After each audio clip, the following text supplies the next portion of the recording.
ఇప్పటివరకు ఒక లెక్క, ఇక నుంచి మరో లెక్క. ఇది ఇప్పుడు బీఆర్ఎస్ నినాదం. ఓవైపు పార్టీ బలోపేతం, మరోవైపు ప్రజా సమస్యలపై ఆందోళనలు, ఇంకోవైపు ప్రభుత్వ వైఫల్యాలపై పోరాటాలు. ఇలా వరుస కార్యక్రమాలతో గ్రౌండ్లోకి దిగబోతోంది బీఆర్ఎస్. పార్టీ సంస్థాగత నిర్మాణానికి తీసుకోవాల్సిన కార్యాచరణపై ప్రణాళికలు సిద్ధం చేస్తున్నారు గులాబీ దళపతి కేసీఆర్. కాంగ్రెస్ ఇచ్చిన హామీలు, ఉద్యోగుల సమస్యలు, ఇతర అంశాలపై ఆందోళనకు సిద్ధమవుతున్నారు బీఆర్ఎస్ నేతలు.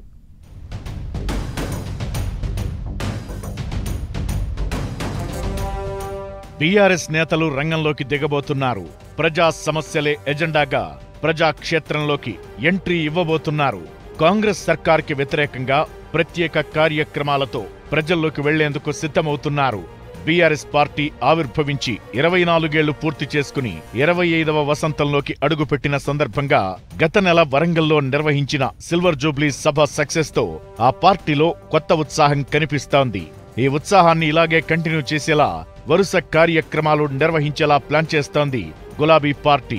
అందులో పార్టీని బలోపేతం చేసే దిశగా కార్యాచరణ రూపొందిస్తున్నారు బీఆర్ఎస్ అధినేత కేసీఆర్. పార్టీని సంస్థాగతంగా పటిష్టం చేసేందుకు తీసుకోవాల్సిన చర్యలపై ఇప్పటికే ముఖ్య నేతలతో చర్చించారు.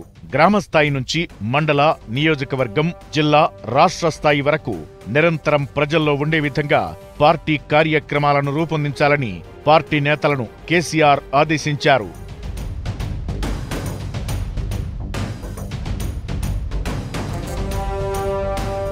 మరోవైపు రాష్ట్రంలో కాంగ్రెస్ ప్రభుత్వం ఏర్పడి ఏడాదిన్నర దాటిపోయింది. ఎన్నికల సమయంలో కాంగ్రెస్ ఇచ్చిన హామీల్లో 6 గ్యారంటీలు సహా ఏ ఒక్క హామీని పూర్తిగా అమలు చేయడం లేదని బీఆర్ఎస్ నేతలు ఆరోపిస్తున్నారు. దీంతో కాంగ్రెస్ హామీల వైఫల్యాలపై ఆందోళనలు చేయాలని డిసైడ్ అయ్యారు.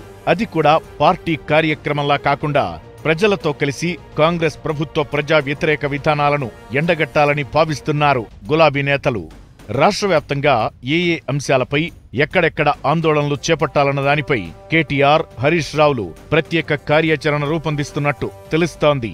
నియోజకవర్గాల వారీగా ఎమ్మెల్యేలు, పార్టీ ఇన్ఛార్జీలతో చర్చించి ఆయా అంశాలపై ఎక్కడికక్కడ దశల వారీగా కార్యక్రమాలు చేపట్టేలా ప్లాన్ చేస్తున్నారు.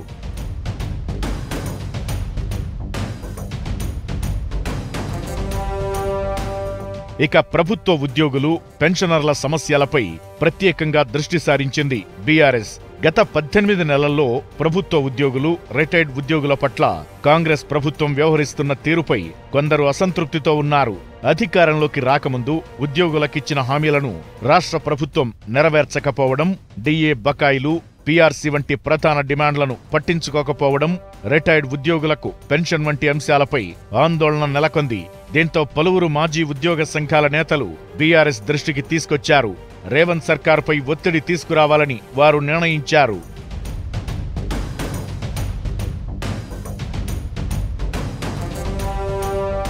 ప్రభుత్వంపై మాజీ ఉద్యోగుల అసంతృప్తి, ప్రజా సమస్యలు, హామీలను అమలు చేయాలనే అంశాలే ప్రధాన ఎజెండాగా బీఆర్ఎస్ ప్రత్యేక కార్యాచరణ రూపొందిస్తోంది. ఇలా వరుస కార్యక్రమాలతో నిరంతరం ప్రజల్లో ఉండేలా ముందుకెళ్లాలని బీఆర్ఎస్ డిసైడ్ అయ్యింది.